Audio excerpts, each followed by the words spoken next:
Et cucu tu es.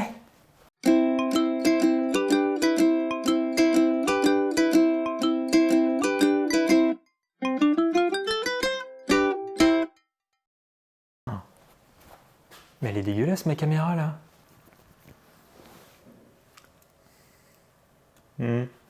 Comment vous allez sous ce beau temps magnifique?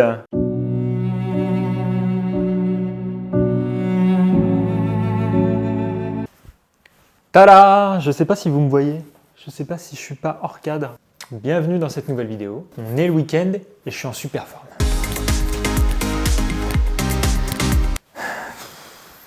Bon, enfin bref. De quoi on va parler aujourd'hui? Roulement de tambour. D'écologie. La tristesse. On va parler de mon quotidien pour essayer d'être un peu plus écolo. Et il y aura plusieurs sujets. Alors, je vais vous parler déjà de choses dont j'ai déjà parlé dans d'autres vidéos par rapport à ma banque. Je vais essayer aussi de faire du tri dans mes vêtements. Et on va parler justement des vêtements de manière générale, de ma consommation de vêtements. J'aimerais consommer de manière plus éthique mes vêtements. J'ai déjà commencé à le faire, donc on en parlera aussi là-dessus. Et je pense que c'est une vidéo qui va se faire sur plusieurs jours ou peut-être même plusieurs semaines parce que vu que je vais parler de mon quotidien, ça va se faire sur plusieurs jours je pense. Donc c'est parti mon kiki, c'est parti mon kiki. C'est très gênant.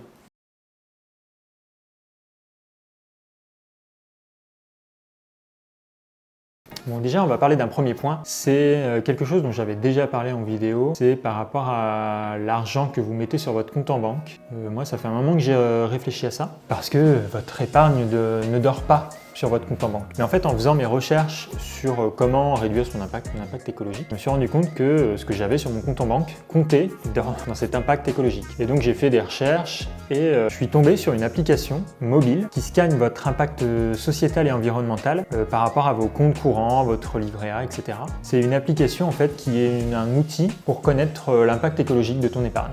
Et donc, c'est une application qui s'appelle Rift. Normalement, je l'ai sur mon téléphone. C'est cette application-là. Hop là.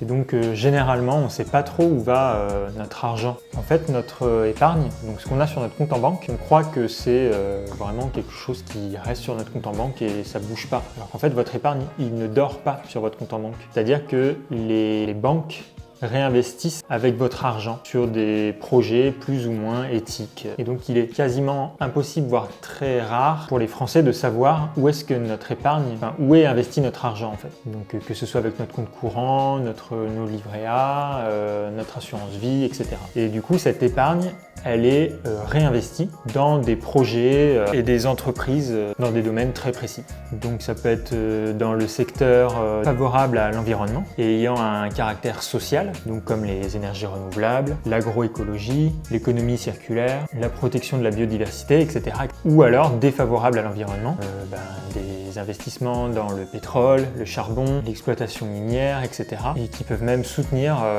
des activités controversées comme l'industrie de l'armement ou l'industrie des jeux d'argent, etc. Donc votre banque se sert de votre argent pour investir dans d'autres projets. Donc j'ai fait mes recherches et donc je suis tombé sur cette application qui m'explique un petit peu où est-ce que va mon argent, où est-ce qu'est investi mon argent et comment je peux faire pour changer les choses. Alors j'ai évidemment regardé par rapport à ma banque où elle se situait par rapport à justement est-ce qu'elle polluait beaucoup ou pas.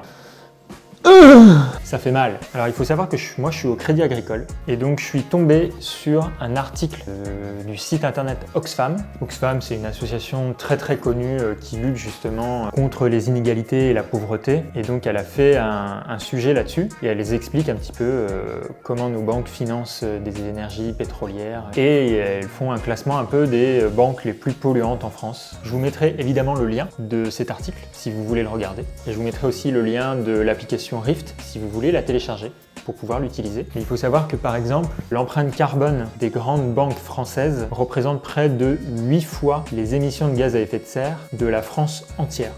Donc c'est énorme. Et donc les banques les plus polluantes en France, c'est BNP Paribas, la Société Générale, le Crédit Agricole, le Crédit Mutuel et la Banque Populaire. Donc le Crédit Agricole est la troisième banque la plus polluante en France, si ce n'est la deuxième, je sais plus. Du coup, je me suis dit, merde, qu'est-ce que je fais? Sur l'application Rift, justement, vous pouvez calculer avec l'épargne que vous avez dans votre compte en banque et du coup, vous mettez dans quelle banque vous êtes. Vous pouvez savoir à peu près le nombre de tonnes de CO2 que vous consommez à l'année. Et donc, j'ai fait ce calcul. Et ben, c'est pas joli, hein! Mon empreinte environnementale avec l'argent que j'ai mis sur mon livret A, je suis entre 5 000 et 10 000 euros dans le Crédit Agricole et je consomme 4,5 tonnes de CO2 par an. Juste en étant dans cette banque. 4,5 tonnes, c'est énorme! Sachant que moi, j'ai déjà fait mon calcul sur ma consommation globale à l'année. Moi, je suis à 5 tonnes 3 ou 2, je sais plus. C'est quasiment la même chose, juste en étant dans cette banque. Là, ils font justement un comparatif. 4,5 tonnes, c'est 3,4 fois un Paris-New York en avion.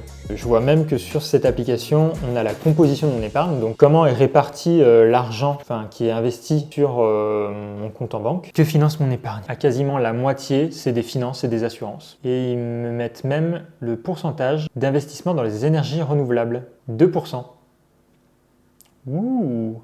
Et après, généralement, ils investissent surtout dans les sociétés de services, dans les transports, etc. Et dans les énergies qui ne sont pas renouvelables. Donc avec tout ça, je me suis dit, wow, pas ouf quoi.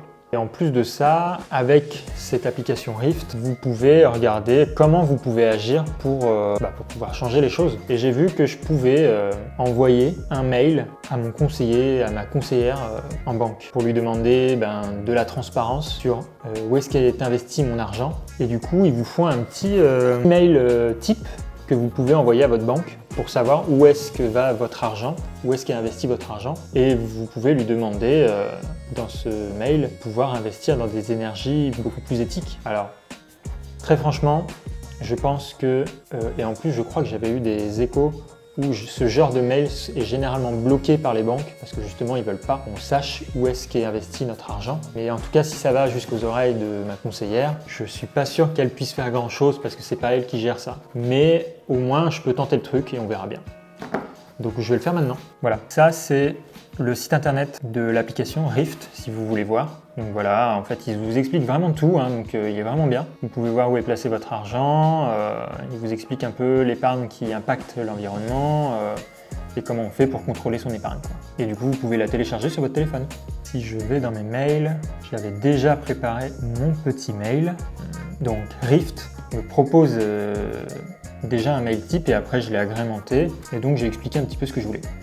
Et là, vous voyez, c'est marqué « Bonjour, j'ai récemment téléchargé l'application Rift » qui vise à apporter de la transparence sur les usagers de l'épargne et à mieux comprendre leur impact écologique et sociaux. Rift m'a permis de scanner mon épargne et de découvrir ce que finance mon épargne, donc secteur et zone géographique notamment, ainsi que son empreinte sur l'environnement et la biodiversité. Le résultat que m'a apporté l'application sur la partie que vous gérez m'interroge et ne sont pas alignés à mes attentes. J'aimerais en savoir plus sur l'utilisation qui est faite de mon épargne et que vous apportiez toutes les informations nécessaires à ce sujet. Je vous remercie par avance pour votre retour. Donc je vais lui envoyer ça maintenant et on verra ce qu'elle me répond. Et du coup, je vous ferai un petit update. Et c'est envoyé. Hop là! Ça c'est fait. Et en parallèle, je me suis renseigné pour savoir s'il y avait des banques qui étaient éthiques. Parce que si je ne peux pas changer où est-ce qu'est investi mon argent, je ne veux pas rester dans cette banque, clairement. Donc j'ai fait des recherches et il y a déjà plusieurs mois de ça, je suis allé à un salon qui s'appelle le salon Prime Vert à Lyon. C'est le salon de l'écologie et des alternatives. Et il y avait justement une banque qui s'appelle la Nef qui était sur place. Et du coup, je me suis renseigné pour savoir qu'est-ce qu'elle a de plus que les autres banques. Donc la Nef, c'est une coopérative bancaire éthique. C'est-à-dire qu'elle va investir dans les énergies renouvelables. Donc en fait, c'est un établissement bancaire où tu peux déposer ton épargne. Ça te permettrait que ton argent puisse financer des projets plus éthiques. Et tu peux aussi emprunter de l'argent pour développer un projet éthique. Et donc la Nef, elle promet de réinvestir votre épargne dans des projets 100% éthiques. Et elle finance exclusivement des projets à impact sociétal et environnemental positif. Si vous voulez mettre de l'argent à la Nef, c'est 100% gratuit. Vous n'êtes pas obligé de mettre énormément d'argent et commencer avec des petites sommes et continuer à mettre tous les mois de l'argent sur cette épargne. C'est pareil, je vous mettrai en lien de la description le site internet de la Nef. bref. Donc ça, c'est vraiment un truc que j'ai envie de développer dans cette vidéo, c'est de vous montrer un petit peu mon cheminement sur comment je peux faire pour que mon argent soit beaucoup plus éthique. Et donc on va passer sur une partie que j'ai envie de faire depuis bien longtemps, c'est-à-dire trier mes vêtements. Parce qu'il faut savoir que ça fait longtemps que j'habite à Lyon et j'ai accumulé beaucoup de vêtements. Alors de plusieurs années maintenant, j'essaye de limiter ma consommation. Mais là, ça fait un moment que j'ai pas trié mes vêtements. Du coup, je pense qu'on va le faire ensemble. Et effectivement, il y en a pas mal. Hop là. Et effectivement, il y en a pas mal. Voilà, voilà. Faut que je trie tout ça. Et en fait, je suis en train de me rendre compte que j'ai énormément de pantalons, quoi. Tu vois, vraiment que je les compte pour voir. Ça fait beaucoup de vêtements quand même. Hein. Et du coup, il y a plein de vêtements que je mets plus ou que j'ai plus envie de porter et je me dis ça peut servir à d'autres gens ou que je donnerai à des associations, quoi. Donc je vais trier tout ça et puis je vais vous dire combien j'ai de pantalons aussi. J'ai bien envie de compter quand même. Est-ce qu'on compte les jogging? 2, 3, 4. J'en ai un sur moi, 9, 10, 11. Est-ce que je compte les pantacours? Les pantacours, j'ai pas de pantacours, oulala. Les bermudas. Allez, on compte tout, pantalon, bermuda. Donc 12, 13, 14, 15, 20, 21, 22, 27, 28. 28, c'est énorme. Bon, je vais trier tout ça et je reviens tout à l'heure.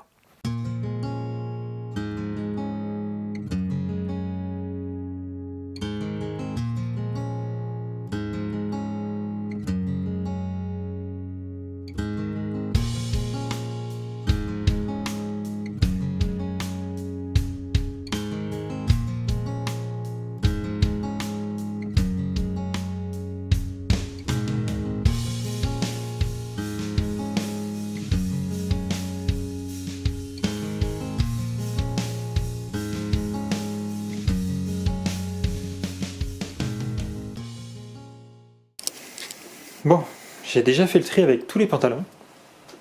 Maintenant, il me reste ceux-là. Et je vais finalement donner 2 pantalons, il y a 4 jeans et il y a aussi un petit maillot de bain. Donc on va continuer maintenant sur tous les hauts, les t-shirts, les chemises et même les pulls d'ailleurs. Donc je vais continuer le tri.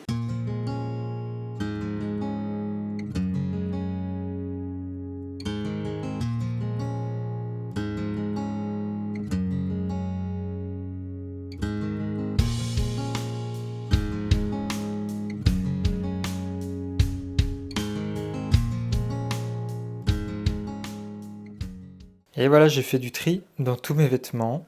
Du coup, j'ai pas mal de pulls, j'en ai 3. Là, j'ai des polos et des t-shirts. Là-bas, c'est pareil, des t-shirts. Et là, j'ai 4 chemises. Donc du coup, voilà, tout ça, ça va partir. Donc voilà, soit des associations. Je sais aussi que magasin Jules, tu peux ramener des anciens vêtements qui vont réutiliser pour des nouvelles collections ou et réutilisent aussi les vêtements pour leur futur mobilier dans leur magasin. Donc voilà, ça peut être utile aussi.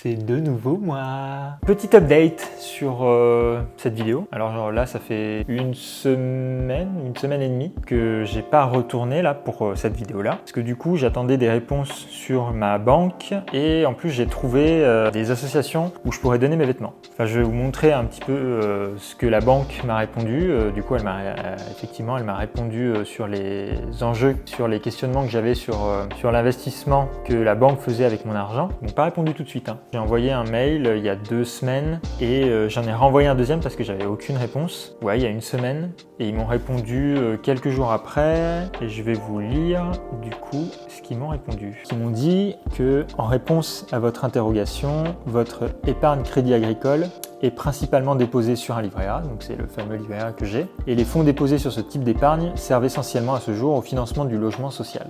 Donc effectivement, avec l'application Rift dont je vous avais parlé, ça coïncide un peu avec ce qui était décrit sur l'application. Et après, ils me disent que je détiens également 15 € de part sociale au Crédit Agricole et que par ce biais, eux, ils contribuent en fait à titre local au soutien du tissu associatif, au soutien de personnes ayant des besoins suite à des accidents de la vie auxquels ils doivent faire face, donc retour à l'emploi à l'aide de microcrédits par exemple. Et après, ils me disent, nous pouvons également vous proposer d'autres solutions d'épargne orientées sur le développement durable, l'environnement, les projets sociétaux. J'ai pas tout compris ce qu'ils ont dit, donc j'ai rappelé là, il y a 10 minutes, ma conseillère. Et donc, elle m'a un peu plus expliqué ce qu'ils faisaient de mon argent. Et donc, sur le livret A, en fait, c'est pas le Crédit Agricole qui choisit, qui est investi sur ce livret A. En fait, c'est l'État qui utilise cet argent-là. Donc c'est l'État qui choisit, qui a choisi de financer du logement social. Alors d'un côté, c'est super parce qu'il en faut du logement social. De l'autre, moi, ce qui m'embête un peu, c'est que le logement social, c'est donc la construction du bâtiment. Et je sais que c'est un secteur qui est très polluant. Je le sais parce que je travaille dans ce métier. C'est quand même, je crois, le deuxième secteur qui est le plus polluant au monde. Donc le secteur du bâtiment. Donc c'est super de pouvoir financer du logement social, mais c'est vrai que j'aimerais que 100% de mon épargne soit utilisée pour financer des projets plus écologiques, la filière bio, des énergies renouvelables, des commerces équitables ou encore de la mode éthique pour construire une société beaucoup plus respectueuse des personnes et de l'environnement. Le seul, on va dire, compte, je ne sais pas comment je peux appeler ça, que le Crédit Agricole utilise, c'est là où j'ai très peu d'argent, mon compte sociétaire. Et elle m'a expliqué que si je voulais moi-même choisir où est financé mon argent, il faudrait en fait que je crée un contrat d'assurance vie où là, du coup, je peux choisir moi-même les projets qui seront investis. J'avoue, je ne me vois pas recréer un truc, surtout une assurance vie, tout ça. Bon, il faut minimum 40 €, elle m'a dit, pour créer ce contrat d'assurance vie. Et je vais regarder justement sur le site du Crédit Agricole comment ça fonctionne parce que je ne me voyais pas créer un autre truc. Ah oui, voilà. Ce qu'elle m'a expliqué donc, sur mon livret A, donc c'est un livret de placement financier sans risque qui est utilisé par l'État. Donc c'est un livret réglementé. Les supports en euros des contrats d'assurance vie. Je ne suis pas du tout calé en finance, donc ils sont tous indiqués pour accueillir votre épargne de moyen à long terme. Avantage, ce support sécuritaire est garanti. Il fructifie donc sans risque, parfait pour un investisseur en quête de sécurité. J'ai rien d'autre. Pour savoir plus sur l'assurance vie. Constitution d'un capital sur le long terme, complément de revenus pour la retraite, transmission d'un capital, etc. L'assurance vie présente un certain nombre de spécificités. Elle vous permet de profiter d'une solution souple, choix de support d'investissement en fonction de vos besoins. Donc celle-là, c'est moi qui choisis du coup ce que je veux investir. Exigence de votre profil d'investisseur et de la durée des détentions envisagées. Cadre fiscal, etc. Donc si je veux vraiment contrôler ce qui est investi au Crédit Agricole, ce serait plutôt de mettre ça sur une assurance vie. C'est la solution que j'ai au Crédit Agricole. Alors elle m'expliquait aussi que le Crédit Agricole, ils avaient annoncé renforcer leur politique environnementale suite à la COP28 qui s'est passée l'année dernière à Dubaï. Bon, un peu bizarre quand même de faire une conférence sur l'environnement à Dubaï. Et donc le Crédit Agricole, il s'engage à ne plus financer directement des nouveaux projets d'extraction d'énergie fossile d'ici à 2030. C'est ce qu'elle m'expliquait, elle me dit, mais dans tous les cas, le Crédit Agricole, la banque, elle a arrêté d'investir dans les énergies fossiles. Sauf que ce que je lui ai expliqué, et de par les recherches que j'ai fait, et c'est un peu la limite aussi de ça, c'est que certes, le Crédit Agricole va arrêter de financer directement des projets d'énergie fossile, mais ils vont quand même continuer massivement à investir dans les énergies fossiles. Et pourquoi ? Parce qu'en fait, le seul moyen qu'une banque a de financer le secteur fossile, c'est par deux moyens différents. Il y a deux possibilités. Une, c'est le financement par projet direct. Donc c'est ce que faisait le Crédit Agricole et c'est ce qu'ils ont annoncé arrêter. Du coup, qui consiste à financer directement une infrastructure, donc soit un champ pétrolier, un terminal gazier, etc. Ou soit un financement corporate, du coup qui revient à financer une entreprise qui développe un projet. Et c'est là où le Crédit Agricole est un peu vicieux, c'est que la plupart de ces investissements, c'est dans des investissements corporate. C'est-à-dire que, ils vont investir dans des entreprises qui elles-mêmes investissent dans les énergies fossiles. Et c'est là où c'est un petit peu sournois, c'est que ils disent vouloir une transition écologique en arrêtant les financements directs, mais ce qu'ils font, c'est qu'ils font des financements indirects pour contribuer toujours à la pollution et des bombes carbone. Et en fait, effectivement, le marché bancaire, il est fait comme ça. En fait, les banques ne financent que très rarement des projets d'extraction fossile directement. Mais du coup, elles préfèrent accorder des prêts aux entreprises extractrices comme Total Energy et qui utilisent leurs fonds comme bon leur semble. Donc finalement, ils polluent tout autant. Et bien que ça soit indirect, ce financement dit corporate, il est capital pour développer des bombes carbone. Donc finalement, c'est entre guillemets une bonne et une mauvaise nouvelle Ce que j'ai appris, c'est que certes, mon argent, il finance pas énormément de bombes carbone ou d'extraction d'énergie fossile, mais ils vont continuer à le faire avec des financements indirects. C'est pas super. Et du coup, au final, moi, mon argent, certes, il n'est pas utilisé à des fins, de mauvaises fins écologiques, même si, comme je le disais tout à l'heure, les logements sociaux, c'est de la construction et je sais que les constructions de logements sociaux, parfois, ne sont pas très écologiques. Donc, je finance quand même en partie, le réchauffement climatique. Donc, je pense que je vais commencer à me tourner vers une banque où je sais que si je crée un livret là-bas, je pourrai choisir moi-même les projets qui seront beaucoup plus écologiques et dont la nef qui fait ça. Donc, je pense que je vais faire ça.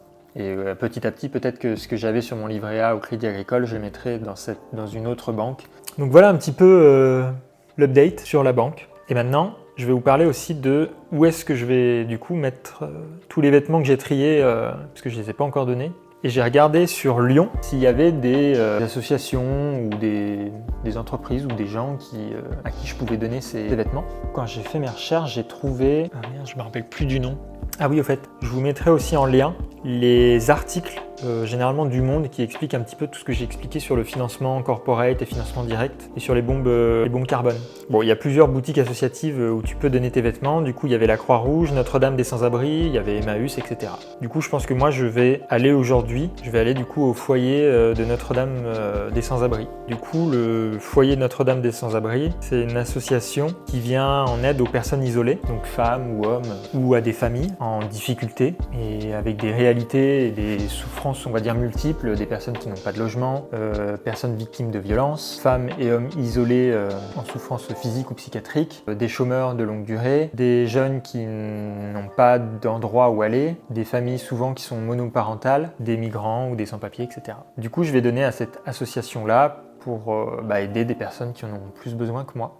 Je pense que je referai plusieurs vidéos sur mon quotidien pour un quotidien un peu plus écologique. Vous voyez là, j'ai parlé de quelques sujets sur la banque et sur le tri de mes vêtements, où est-ce que je peux les donner. Mais je pense que j'en ferai plusieurs pour parler de plein de choses. Par exemple, je peux encore parler de mon compost, de l'alimentation par exemple. Là, j'ai beaucoup de choses à dire parce que c'est là où je suis le plus nul.